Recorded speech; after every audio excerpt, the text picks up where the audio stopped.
Quand vous êtes entrepreneur, vous avez besoin de comprendre que le succès et l'échec sont des illusions, mais c'est simplement des informations pour vous indiquer si vous allez dans le bon sens ou dans le mauvais sens.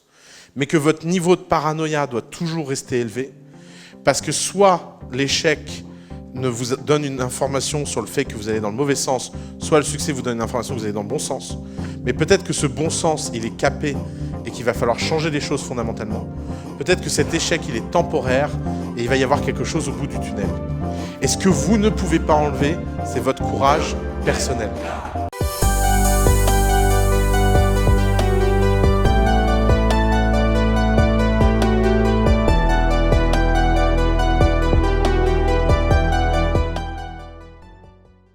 Hello la famille Mindset, j'espère que vous allez bien.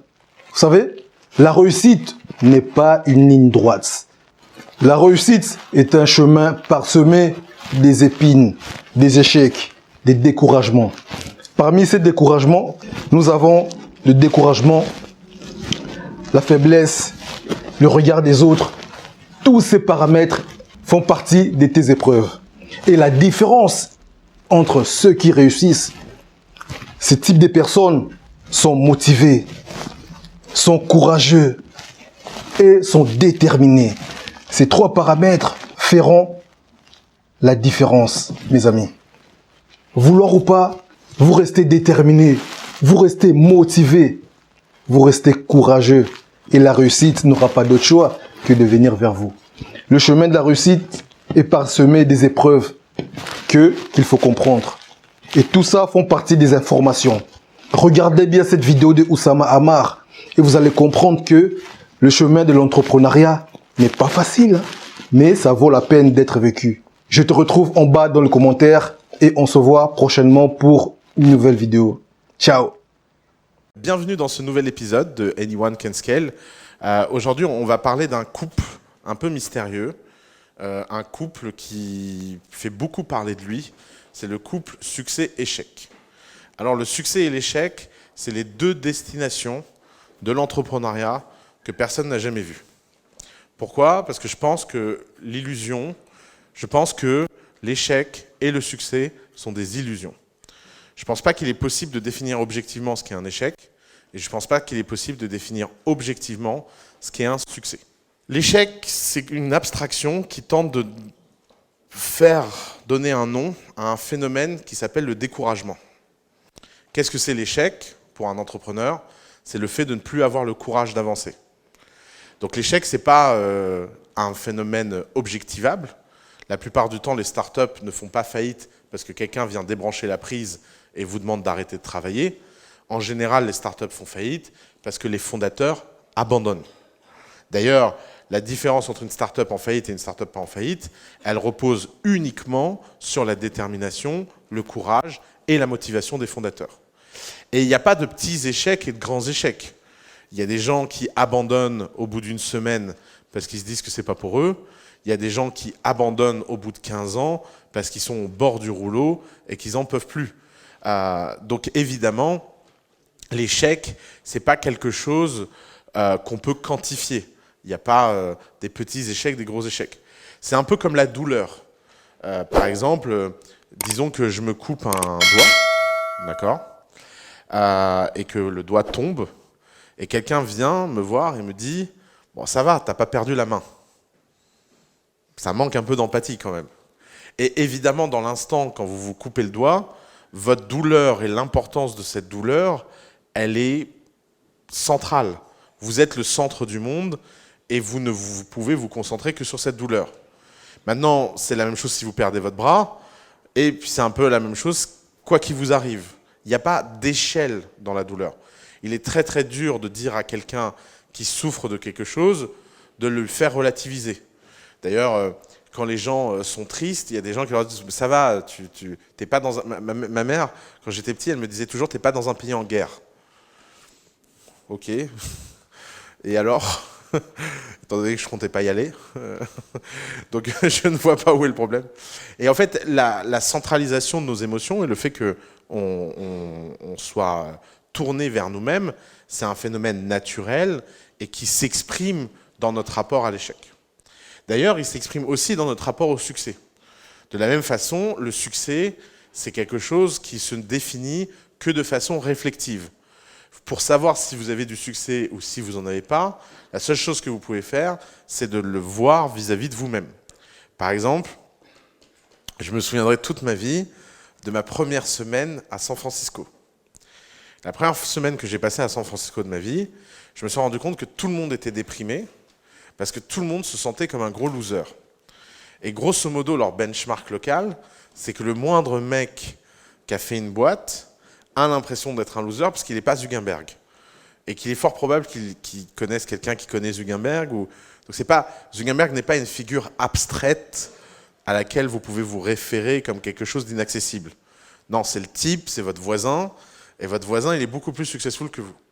D'ailleurs, c'est quelque chose que les gens ne comprennent pas, mais le décile de revenus le plus inégalitaire, c'est le dernier. Parce qu'en fait, plus vous êtes riche et plus vous êtes pauvre. Imaginez que vous avez 10 millions sur un compte en banque. Okay, c'est beaucoup d'argent, 10 millions d'euros. Surtout en gilet jaune standard. Ça va, vous rigolez. 10 millions, c'est beaucoup d'argent. Mais imaginez ce que c'est 100 millions, ou 1 milliard, ou 10 milliards, ou 100 milliards. Vous êtes dans une pièce avec Bill Gates, et vous avez 10 millions sur un compte. Vous êtes très, très pauvre. D'ailleurs, la distance statistique entre quelqu'un qui a 100 000 euros sur un compte, 1 million sur un compte, 10 millions sur un compte, et quelqu'un qui en a 100 milliards, du point de vue des 100 milliards, c'est à peu près la même chose. Si vous avez 100 milliards sur un compte, vous pouvez dépenser 10 millions comme vous dépensez 10 balles. Pourquoi ? Parce que tout simplement, votre échelle de moyens a changé. Alors, c'est quoi l'échelle du succès ? Est-ce qu'on est successful quand on a 1 million sur un compte ? 10 millions sur un compte ? 100 millions sur un compte ? 1 milliard ? En fait, vous voyez bien que le problème, c'est tout simplement, est-ce que vous arrivez à définir votre critère personnel de succès et est-ce que vous arrivez à vous contenter ? Et je pense que la bonne façon de faire ça, c'est de comprendre en fait que l'échec est une forme de découragement et le succès est une forme de contentement. Et le découragement et le contentement sont en fait les deux frères de la même pièce. Les deux sont des ennemis qui ne vous apportent rien. Le découragement vous empêche d'avancer parce qu'il vous empêche d'avoir de la perspective sur ce que vous pouvez faire. À l'inverse, le succès et le contentement est un ennemi parce qu'il vous empêche de voir le progrès que vous pouvez atteindre. Et c'est la différence entre ce qui est fixe et meurt et ce qui est en mouvement et vit. Quand vous êtes un entrepreneur, vous avez besoin de vous sentir en mouvement. Et vous imaginez pas à quel point ce succès prématuré peut être extrêmement dommageable. Nous, on le voit à The Family, tous les ans, on en a bien 25% qui passent par la fenêtre. En général, c'est les gens sensibles à la presse. Il s'avère que la façon la plus objective de définir le succès en France et dans la plupart des pays occidentaux, c'est le fait d'être featuré dans la presse. Pourquoi ? Parce que quand vous êtes dans la presse, vous existez pour votre entourage.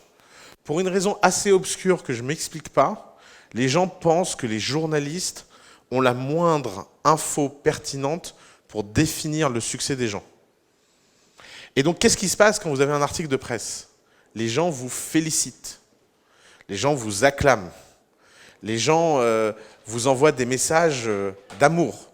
D'ailleurs, un truc assez marrant, c'est quand vous faites des vrais trucs et que personne ne le sait, vous avez l'impression que tout le monde s'en fout. Et après, vous avez un truc anecdotique, genre une levée de fonds dans la presse, et vous recevez des centaines et des centaines de messages de gens qui trouvent ça formidable, qui trouvent ça génial, qui vous trouvent incroyable, qui vous trouvent beau. Et qu'est-ce qui se passe ? C'est que si vous y croyez, vous arrêtez de bouger. Qu'est-ce qui se passe quand on croit qu'on a du succès ? Eh bien, on a l'impression que les succès passés présagent des succès futurs. Est-ce que vous connaissez la petite note qu'on met sur les prospectus financiers ? Les performances d'un produit financier passé ne présagent en rien des performances futures. Eh bien, si c'est vrai pour les produits financiers, c'est vrai pour les gens. Et ça marche encore une fois dans les deux sens. Les échecs passés ne présentent en rien des succès futurs. les échecs passés ne présagent en rien des succès futurs, les succès passés ne présagent en rien des succès futurs. Vous pouvez avoir raison 100 fois et la fois où vous avez tort, c'est la fois de trop. Vous pouvez avoir tort 100 fois et la fois où vous avez raison, c'est la fois qui fait toute la différence. Et évidemment, la réalité, c'est que les succès et les échecs ont des magnitudes. Il n'y a pas de degrés, mais par contre, il y a des magnitudes. C'est quoi la différence? C'est qu'une magnitude, c'est l'intensité dans laquelle vous allez pouvoir processer ce succès et cet échec. Si vous gagnez 1 milliard, ce n'est pas la même magnitude que si vous gagnez 1 million. Et c'est pour ça qu'en fait, le sujet, le vrai secret dans la vie, ce n'est pas le nombre d'échecs, mais c'est la magnitude des succès. C'est est-ce que quand vous avez quelque chose qui vous rapporte quelque chose, est-ce que vraiment ça vous fait changer de dimension? Et c'est là où en fait, beaucoup trop d'entrepreneurs ne réfléchissent pas assez à la pertinence de leurs actions. Pourquoi une action est pertinente lorsque vous êtes entrepreneur? Parce qu'elle se concentre sur quelque chose qui va réellement faire la différence si ça marche. Lorsque vous êtes entrepreneur, vous essayez de vous concentrer sur des choses qui ont une faible probabilité de succès, mais que si ça marche, alors ça change complètement la donne. Pour vous raconter ça, je m'en suis rendu compte récemment dans une série pour adolescentes qui s'appelle La Rose Bleue. C'est sur Netflix, vous pouvez la regarder, c'est extraordinaire. C'est l'histoire d'ados, enfin non, ils ne sont pas ados parce qu'ils sont à l'université, bon, de jeunes étudiants à l'université, qui appartiennent à une société secrète où ils apprennent la magie noire, la société de la Rose Bleue. Et dans cette société, il s'avère qu'il leur arrive plein de choses.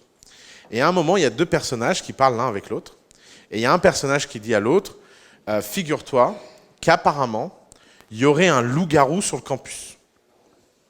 Et l'autre, il dit, putain, incroyable, un loup-garou sur le campus. Et il dit, ouais, il y a un loup-garou sur le campus. Et d'ailleurs, je pense que ce week-end, parce que dans la semaine, ils ont des devoirs, donc ce week-end, je pense que ce week-end, on devrait faire une battue pour trouver le loup-garou. Et il y a l'autre qui dit, bah ouais, I'm down, faisons-le, quoi. Et le type le regarde, il fait, mais tu crois vraiment qu'il y a des loups-garous? Et le type, il dit, ben, j'en sais rien. Mais s'il y en a un, t'imagines ce que ça veut dire? Vous voyez, ça, c'est une structure entrepreneuriale. Il y a très peu de chances qu'il y ait un loup-garou. Bon, s'il y a un loup-garou, il y a quand même une grande chance qu'il se fasse buter. Mais s'ils ne se font pas buter, et qu'en plus il y a un loup-garou, ils vont devenir légendaires. Si vous êtes le type qui a trouvé le premier loup-garou sur le campus et qui l'a arrêté, il y a de quoi avoir votre photo dans les journaux, là, pour le coup. Elle sera sans doute largement méritée, un peu plus que pour une levée de fonds. Et donc, évidemment, quand vous êtes entrepreneur, votre obsession, ça doit être de trouver ce genre de moment. Et votre obsession, c'est de réussir à ne pas subir ces moments comme une finalité. Finalement, le vrai secret de l'entrepreneuriat, c'est de comprendre qu'il n'y a pas de destination, il n'y a qu'un voyage, et que ce voyage, il est constitué d'informations. Cette information, elle peut être positive, c'est ce qu'on appelle les succès. Elle peut être négative, c'est ce qu'on appelle les échecs. Mais il faut comprendre que ni l'un ni l'autre n'a fondamentalement d'informations sur votre futur. Et alors, parlons du risque de prendre cette information. Grosso modo, les gens ont tendance à faire du surapprentissage. Le surapprentissage, c'est quoi? C'est le fait de croire que ce qui nous arrive est de bons conseils. Que ce soit ce qui nous arrive négativement ou ce qui nous arrive positivement. C'est un phénomène naturel. On a un cerveau qui fonctionne par expérience et qui a tendance à considérer que les expériences qui nous arrivent et qui nous définissent sont des expériences qui vont nous permettre de pouvoir prendre des meilleures décisions à l'avenir. C'est ce qu'on appelle l'expérience. On valorise l'expérience parce qu'on considère que quelqu'un qui a vécu des choses a une meilleure probabilité de prendre les bonnes décisions que quelqu'un qui n'a rien vécu. Alors, c'est vrai et faux à la fois. C'est vrai lorsque l'apprentissage se fait au bon endroit. C'est faux lorsqu'on est en situation de surapprentissage. Prenons un exemple extrêmement concret, qui est mon exemple préféré. 80% des entreprises de The Family qui échouent, en général, échouent à cause d'une mésentente entre cofondateurs. Première cause de désespoir dans une start-up, qui est une institution sociale en faillite permanente, c'est finalement de ne plus s'entendre avec celui qui partage ce quotidien. La start-up, c'est un peu un enfant qu'on a le droit de tuer, et il s'avère que papa et maman ne s'entendent plus. Donc ils se disent, bah, pourquoi pas le lâcher le gosse et faire autre chose. C'est pour ça que la désentente entre cofondateurs crée autant de faillites de start-up. C'est pas parce que la désentente entre cofondateurs suscite la faillite. C'est tout simplement parce que la désentente enlève la motivation, et la motivation est le seul ciment d'une start-up à ce moment-là.